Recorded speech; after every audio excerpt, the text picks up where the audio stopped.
Hi, my name is Maryanne Chisholm, and I talk every day on Twitter, but it is nothing as nerve-wracking as doing it in person.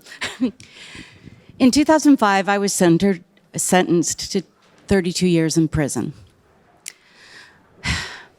Another man confessed to the charges, and I was not allowed to present a mental health defense. I am OCD and bipolar, and I wanted very much to be able to tell the jury and help them understand what symptoms are. I spent 14 years in prison on a wrongful conviction. I painted 5,600 pieces. During that time, I woke up every day and I thought, how can I illustrate hope? Because that's what I really wanted to do. So I began to illustrate hope by creating these images. And I felt that if I could do this and visualize it, that I could predict and bring a different future. Halfway through my sentence, roughly, I won my appeal and I won release.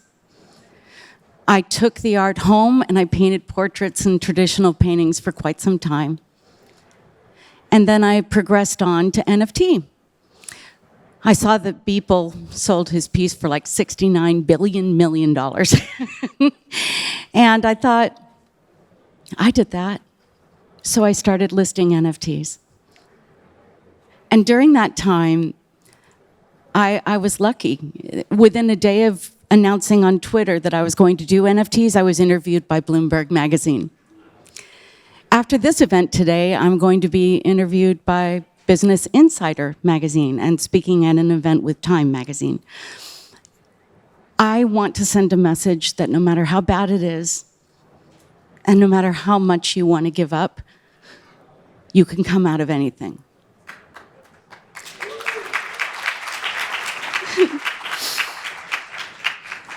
It's been a very traumatic time, but I wanted them to know, I wanted the world to know, you are not worthless if you're in prison. At my closing arguments, the prosecutor said, there is no evidence tying her to this crime, so let's just put that aside for now. But I can prove she's guilty, because would a reasonable person have done this? And the answer was no. A reasonable person wouldn't have done it. But I wasn't allowed to tell anyone that I wasn't a reasonable person, that I had a mental illness. I wanted them to understand that the reasons I was being convicted as evidence of criminal activity were legal symptoms. They were defined symptoms of obsessive compulsive disorder and bipolar disorder. I felt a rage about this. So while I was in prison, I joined the ACLU and we sued the state for $6 billion in reform for healthcare for prisoners and the prison system. And when I finally won my release, they kept me longer than they were allowed to. And the director told my husband he kept me longer because he could. He was angry that I had done something productive in prison that had cost the state all this money to work on worthless people. But there are no worthless people. We are a product of politics. We are a product of agenda and opinion. We are human beings that create art. We should be treated like people. I created my art to illustrate daily proof that I had hope and that I never gave up. Now my NFTs have sold, I've sold over 275 as of today. And in a normal ETH market, it was like, I think it's about 30 ETH right now. And I did this as a way to say, every day, do not give up on me. Don't discount me. Don't throw me away. So there was this one day we were in prison and I was drawing, and the girl that was in my cell with me said, "Hey, why does abstract art go for so much? Why is it so valuable?" So I took out a blank piece of paper and I drew a comma. And I just held it up. And it wasn't a big comma either. It was a tiny little comma in the center of the page. And she said, "And?" And I said, "They expected a period at the end of this sentence." And I felt so empowered by doing that because my sentence was not a period. It was a comma.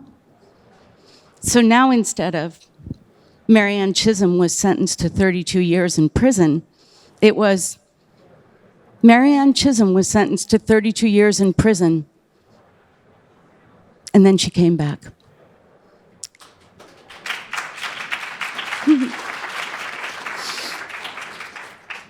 I love helping the people in NFT because we are all art. We are all souls. I believe in helping other people rise above pain and hardship. I do have OCD, so sometimes I obsess, and sometimes I irritate certain people that are in the audience with too many messages. But I am, above all else, very, very grateful that I can help other people in countries that are suffering right now, for them to say, "It sucks. You've been hurt. I was hurt in prison. I had to have surgeries to correct it. I'm a victim of violence, but I'm also a survivor. And I overcame those things, and it was my determination to show people they can overcome anything, no matter how horrible it is." So I come to you today to say to you, NFTs are the future, because it doesn't judge us by our skin color, our age. It doesn't judge us by what we've done in the past or what we'll do in the future. It's just art. It's us. It's opportunity. It's utility. It's so many things. But for me, it's the future. Thank you for having me.